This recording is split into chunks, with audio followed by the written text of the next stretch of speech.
আসসালামু আলাইকুম। আপনাদের পিস লিলি কি কোনো ভেরিগেশন আসছে না? পাতা এরকম কুঁকড়ে তারপরে হচ্ছে পুড়ে এই গরমে এরকম নষ্ট হয়ে যাচ্ছে। তাহলে এইটার সলিউশন এইরকম কিভাবে করবেন সেই টিপস আজকে আপনাদের সাথে শেয়ার করব। চলুন দেখি কিভাবে আপনাদের এই পচা গাছকে এত সুন্দর গাছ করতে পারবেন সেই টেকনিকগুলো দেখিয়ে দেই।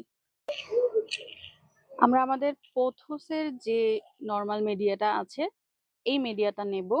এটা আমাদের ওয়ান্ডার গার্ডেনের রেডি সয়েল মিক্স। এইটার সাথে আমরা ২ টা ইনগ্রেডিয়েন্টস মেশাবো পিস লিলির জন্য। একটা হচ্ছে কোকো চিপস, যেটা পিস লিলিকে প্রচুর ময়েশ্চার প্রোভাইড করবে।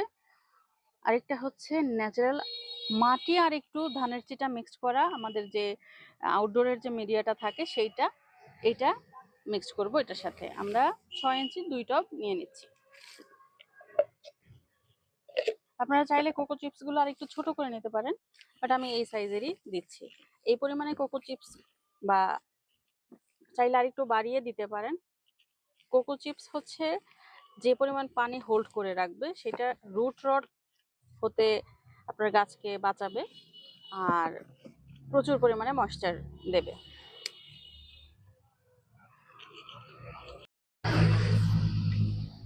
আমাদের গাছগুলো যেই টবটাতে আছে এটা একটা ছোট টবে আছে। ও যে পরিমাণ ওর ময়েশ্চার দরকার বা পুষ্টি দরকার সেটা এখান থেকে পাচ্ছে না, আর এটা শুধুমাত্র মাটি মিডিয়া। এই জন্য এইখান থেকে আমরা শিফট করে ওকে একটা বড় টবে দিয়ে দিচ্ছি। টবটা আমি ৮ ইঞ্চি সাইজের নিয়েছি। তো এখানে আমি প্রথমে কিছু কোকো চিপস দিয়ে দিব নিচে,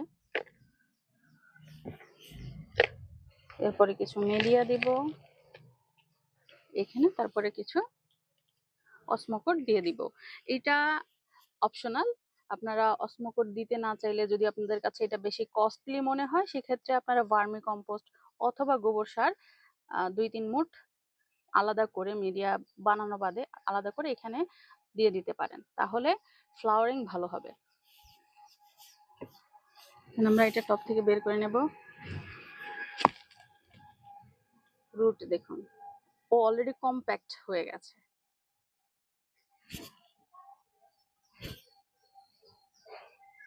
আমরা এই মিডিয়াটা ঝেড়ে ফেলে দিব যতটা সম্ভব। তবে এখনই গ্রোথ চাইলে, বা আমি যদি চাই যে ওর যে পরিমাণ গ্রোথটা আছে সেটা স্টপ না হোক, সেক্ষেত্রে কিছুটা মিডিয়া আমি এটার সাথে রেখে দিয়ে তারপরে গাছ লাগাবো। আর যদি চাই যে না, আমি এই সম্পূর্ণ মিডিয়াটাকে ফেলে দিয়ে ওর গ্রোথ কিছুদিন থেমে থাকুক তাতে সমস্যা নেই,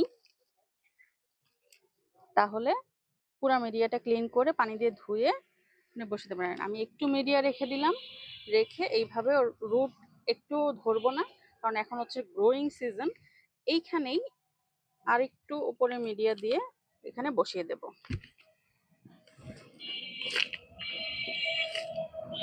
এরপরে মিডিয়া দিয়ে পুরোটা কভার আপ করে দেব।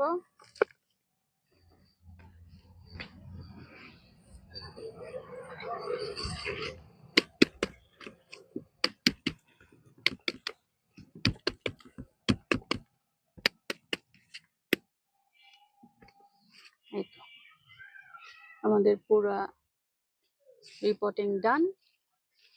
এইভাবে আরেকটি গাছ আমরা রিপোর্ট করে নেব। এটা পরবর্তীতে নতুন যে গ্রোথ আসবে সেখান থেকে ইনশাল্লাহ ভেরিগেশন আসা শুরু হবে। আর এইটার আলো বাতাস ব্রাইট ইনডাইরেক্ট আলো, ভুলে ওটাকে রোদ দেওয়া যাবে না, আর অতিরিক্ত তাপ পায় এমন জায়গায় রাখা যাবে না। এই যে পাতার এরকম কর্নার পুড়ে যাওয়া মানে হচ্ছে ময়েশ্চার কম পাচ্ছে আর পানিও কম পাচ্ছে। তো পাতা এরকম পুড়ে গেলে তখন আপনি গাছটাকে ভালোভাবে ময়েশ্চারি করতে হলে ওকে ২-৩ দিন বাথরুমে রেখে দিবেন। খুব তাড়াতাড়ি ও স্টেবল হয়ে যাবে আর পাতা খুব সুন্দর ফ্রেশ হয়ে যাবে। আজকের মতো বিদায় নিচ্ছি।